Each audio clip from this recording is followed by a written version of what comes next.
ಹೇಳೋ ಮಠ ಶಿವ ಹೇಳೋದು ಬಂತ ಅಂತಂದ್ರ ಶ್ರವ ಇಲ್ಲಿ ಯಾರು ಕುಂತಿರೇನೆ ಹಿಂಗ ಹೋದ ಇಟ್ಟು ಗೊತ್ತಲ್ಲಿ ಹೋಗ್ತಾದಲ್ಲ ಯಾರು ಕುಂಡ್ರಂಗಿ. ಯಾಕಂದ್ರ ಶಿವ ಇದ್ದಾಗ ಎಲ್ಲರಿಗೂ ಆನಂದವಾಗಿ ಕಾಣ್ತದ. ಸರ್ವ ಅಂತಂದ್ರೆ ಯಾರಿಗೆ ಆನಂದ ಕಾಣಂಗಿ. ಏನ್ ಅವ್ರ ಮನೆ ಹೆಣ ಇವ್ರ ಮನೆಗೆ ಇವ್ರ ಮನೆ ಹೆಣ ಬೀಗ್ರಿಗೆ ಹೆಂಗ ಹಬ್ಬ ಅವನಿಗೆ ಅಡಿಗೆ ಕೊಟ್ಟಂತ ಅಡ್ಡಾಡ್ತಿರ್ತಾರಲ್ಲ ಪಂಚಮ್ಯಾಗ ಉಂಡಿ ಗುಂಡಿ ಕೊಟ್ಟಂಗ ಹಂಗ ಅವ್ರ ಮನಿ ಹೆಣ ಇವ್ರ ಮನಿ ಹೆಣ ಹಿಂಗ ಅಡ್ಡಾಡ್ಸಿರ ನೀವು ಊರಾಗ ಭಾಷೆ ತಿಳಿತೈತೇನ್ರಿ? ತಿಳಿಯಂಗಿಲ್ಲ. ಮತ್ತ ಇದಕ್ಕ ಎಷ್ಟು ಬೆಲೆ, ಇದಕ್ಕ ಏನ್, ಇದಕ್ಕ ಹಿಗ್ಗುವಿಕೆ ಏನು ಕುಗ್ಗುವಿಕೆ, ಇದಕ್ಕ ಬಾಜು ಮನ್ಯಾಗ ಈ ಊರಾಗ ಎಲ್ಲೇ ಸಾಯ್ಲಿ ಪರಸ್ಥಳದವ್ರು ಕಾಲನ ತಂದ್ರ ಬಾಕಲ ಮುಂದೆ ಇಡ್ರಿ ಅಂತಾರ. ಇಟ್ಟು ಹೋಗಿ ನೋಡಿ ಬರ್ರಿ ನಡಿತೈತೆ, ಇಲ್ಲೇನ್ ಆಗಾಗಲ್ಲ ಇಡ್ರಿ ಅಂತ ಬ್ಯಾರೆದವ್ರ ಮನಿ ಬಾಕಲ ಮುಂದ.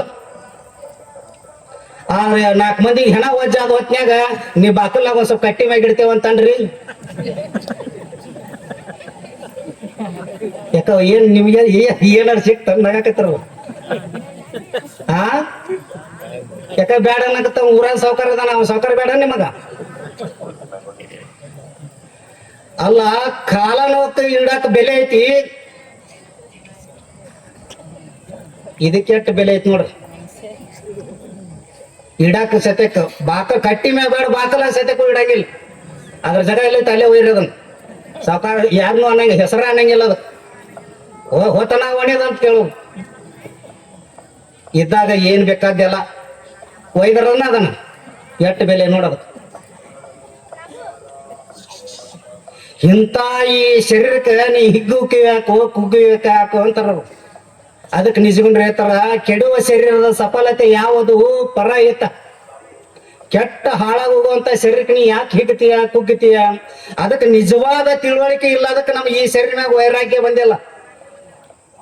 ನಿಜವಾದ ತಿಳುವಳಿಕೆ ಅಂತಂದ್ರೆ ತಾನ ವೈರಾಗ್ಯ ಬರ್ತೈತಿ.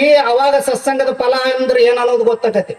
ಅಕ್ಕ ಮಾದೇವಿಯನ್ನು ಮುಪ್ಪಾಣ ವಿಷಯದಿಂದ ಎಲ್ಲ ಅನುಭವವಾಗಿಂದ ಮನಿ ಬಿಟ್ಲೇನು. ಸಣ್ಣ 10 ವರ್ಷದ 12 ವರ್ಷದಾಗ ಆ ಶರೀರ ಮ್ಯಾಗಿನ ವೈರಾಗ್ಯ ಬರ್ಬೇಕಾದ್ರೆ ಹೆಂಗಿರಬಾರ್ದು. ಸಣ್ಣಂದಿರ್ತಲ್ಲ ಆಟ ಪಾಠ ಏನಿದ್ದಿದ್ದಿಲ್ಲ.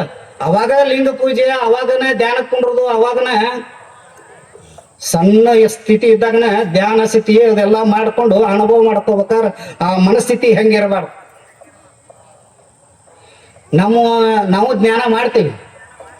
ಗುಡಿಗೆ ಹೋದಾಗ ಒಂದಿಟ್ಟು ಎಣ್ಣೆ ಒಂದಿಟ್ಟು ಬಟ್ಲ ಉದಿನ ಕಡ್ಡಿ ತಗೊಂಡು ಹೋಗಿ, ಅದು ತೆಂಗಿನಕಾಯಿ 10 ರೂಪಾಯಿ 10 ಯಾಕೆ ಕಾಣೋದು. ಆದ್ರೆ ದೇವ್ರ ಮುಂದೆ ಕಣ್ಣು ಮುಚ್ಚಿ ನಿಂತು ಕೇಳಿದೆ, ಅದು ಬಾಜು ಮನಿ ನಮ್ಮದ ಆಗ್ಬೇಕು, ಬಾಜು ಹೊಲಾನು ನಮ್ಮದ ಆಗ್ಬೇಕು.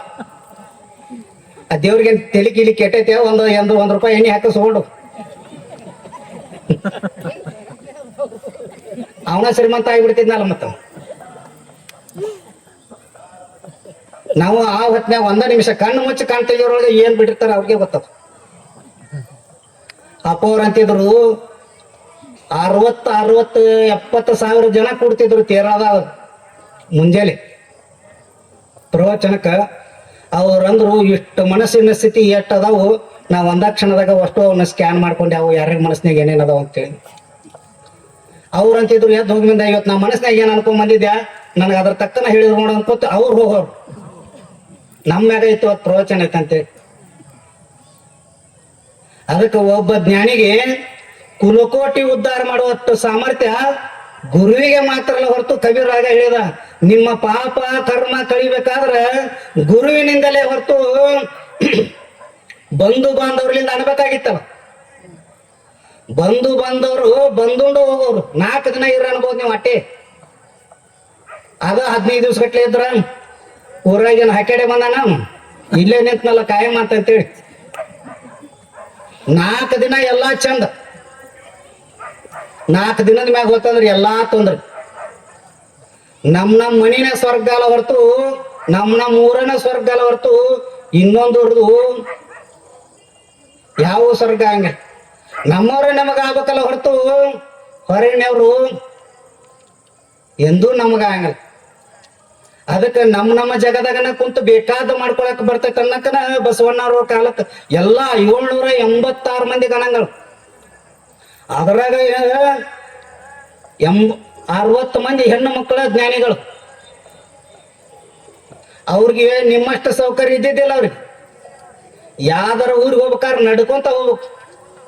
ನಿಮ್ಗೆ ಹಂಗೇನು ಇಲ್ಲಿ ಹೊಲಕ್ಕೆ ಹೋಗಕ್ಕ ಗಾಡಿ ಬೇಕಾಗ್ಯದ.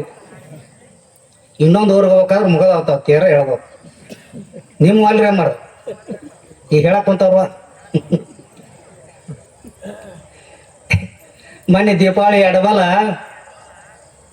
ಚಾರ್ಧಾಮಕ್ಕಂತ ಹೋಗಿದ್ವಿ. ಚಾರ್ಧಾಮ ಫಸ್ಟ್ನೇ ಸಲ ಏನು ಹೋಗಿದ್ವಿ.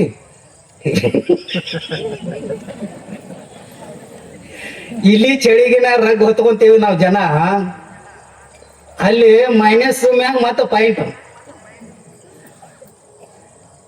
ಮುಂಜಾನೆ ಎದ್ರ ಸಾಕು ತನ್ನಷ್ಟು ತನ್ನದ ಶೇಕ್ ಆಗೋಯವು. ಗಟ್ಟಿ ಹಿಡಿದ್ರು ಕೈ ಹಾಳಾಗೋಡು. ಯಾಕ ಬೆಳಗ್ಗೆ ನಾವು 3 ಸಂಜೆ ಮಕ್ಕೊಂಡ್ ಮುಂದ ತಂಪು ಚಳಿ ಗಾಳಿ ಇತ್ತು. ಇಷ್ಟ ಇದ್ರ ಇದೇ ನಮ್ಗೇನ್ ಬಿಡುವಂತ ಮಕ್ಕೊಂಡಿವಿ. ಬೆಳಗ್ ಹರಿ ಒಳಗ ಬಾಕಲ್ ಮುಂದ 3 ಫುಟ್ ಗುಡ್ಡು ಬಿದ್ದಿತ್ತು ಬರ್ಕಿನ್.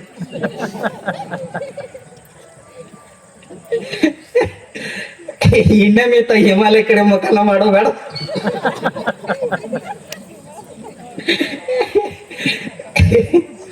ಅಂತದ್ರಾಗ 18 ಕಿಲೋಮೀಟರ್ ಗುಡ್ಡ ಹತ್ಬೇಕು. ಇಲ್ಲಿ ಯಾವ ಗುಡ್ಡ ಹತ್ತಿದ್ರ ತಂಪು ಹವಾ ಬರ್ತೈತಿ, ಮನುಷ್ಯಗೆ ಭಾಳ ಆನಂದ ಆಕತಿ.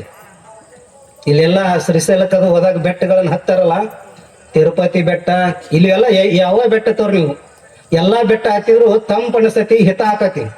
ಅಲ್ಲಿ ಬೆಟ್ಟ ಬೇರೆ ಆದವ್ರು ಹೆಂಗ ಮ್ಯಾಗ ಹತ್ತಿದ ಹಂಗಂಗ ಪ್ರಾಣವಾಯು ಕಟ್ಟಕ್ಕಂತ ಹೋಗತಿ. ತಳಗ ಸಿಕ್ಕಟ್ಟ ಹವಾ ಮ್ಯಾಗ ಸಿಗಂಗಿಲ್ಲ ಪ್ರಾಣವಾಯು. ಅವಾಗ ಜೋರ್ ಹೊಕ್ಕಿನಿ ಅಲ್ಲಿ ಹೋಗೇ ಮುಡ್ತೇನೆ ಅನ್ನಂಗಿಲ್ಲ. ಎಟ್ಟಕ್ಕೆ ನಮ್ಗೆ ದಮ್ ಹತ್ತೈತಿ ಅಟ್ಟಕ್ಕೆ ನಿಂತ್ಕೊಂತ ಹತ್ತೋದವು. ಅವಾಗ ಕೇದಾರನಾಥ, ಬದ್ರಿನಾಥ, ಗಂಗೋತ್ರಿ, ಯಮುನೋತ್ರಿ. ಗಂಗೋತ್ರಿಗೆ ಅಂಕ್ಯಾರ ಗಾಡಿ ಸೀದ ಅಲ್ಲೇ ಹೋಗಿ ಇಳಿತಾವ, ಅದೊಂದು ಮಾತು ಬೇರೆ. ಆದ್ರೆ ಗಂಗಾ ನದಿ ಹುಟ್ಟಿದ ಸ್ಥಾನ ಮ್ಯಾಗ ಹತ್ಬೇಕಾದ್ರೆ ಅಲ್ಲಿ 22 ಕಿಲೋಮೀಟರ್ ಮ್ಯಾಗ ಹತ್ತಬೇಕು. ಅಲ್ಲಿ ಹಂಗ ಅವನ್ನೆಲ್ಲ ಅಡ್ಡಾಡಿ ಬರ್ಬೇಕಾದ್ರೆ ಇನ್ನೇ ಮಂದಿ ಈ ಕಡೆ ಈ ದಿಕ್ಕಿಗೆ ಒಳ್ಳೆ ಬರಂಗಿಲ್ಲ ಸಾಕಿನ ಅಂತಲ್ಲಿ ಏನಾರ ನಿಮ್ಮನ್ನು ಒಯ್ದಾರ ಇಂಕ್ಯಾರ ಈ ಮಠಕ್ಕೆ ಸಮೀಪ ಬರೋದು ಬ್ಯಾಡಿ.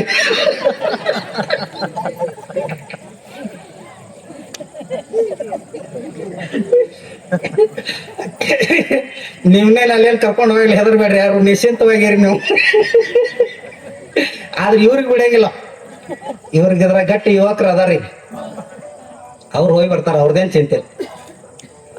ಅದಕ್ಕೆ ದೇವಸ್ಥಾನಕ್ಕೆ ಹೋದ್ರು ಭಾಳ ವೈರಾಗ್ಯದಿಂದ ನಾವು ಹೋಗ್ಬೇಕು. ಬಂದ್ರು ಸಹಿ ಆದ್ರು, ಯಾಕಂದ್ರೆ ನಮಗಂಕರ್ ಹಿಂದೂ ಇಲ್ಲ ಮುಂದೆ ಇಲ್ಲ, ಯಾಕಡೆ ಹೋಗ್ಲಿ, ಈ ಕಡೆ ಹೋಗ್ಲಿ, ಆ ಕಡೆ.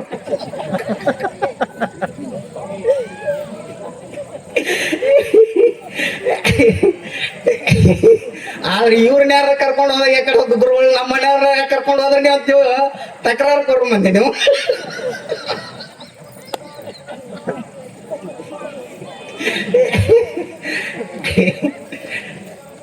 ಅದಕ್ಕೆ ದೇವ್ರು ಹಿಂಗದಾವ. ಇಲ್ಲಿ ಬೇಸಿವು ಭಾಳ. ನೀವು ಹೋಳಿಗೆ ಕೊಟ್ಟರು ತೊಂತಾವ, ಅನ್ನ ಕೊಟ್ಟರು ತೊಂತಾವ, ಅದ್ರ ಮ್ಯಾಗ ಬದ್ನಿಕಾಯಿ ಇಟ್ಟರು ತೊಂತಾವ.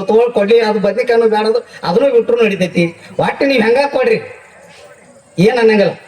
ಅವ್ ಕಣ್ಣು ಮುಚ್ಕೊಂಡು ಕೂತು ಬಿಟ್ಟಿರ್ತಾನೆ ಯಾರವರೆಗೆ. ಏನ ತರ್ಲಿ, ಏನ ಬಿಡ್ಲಿ, ಏನ ಸುಮ್ಮ ಕೂತು ಬಿಡು.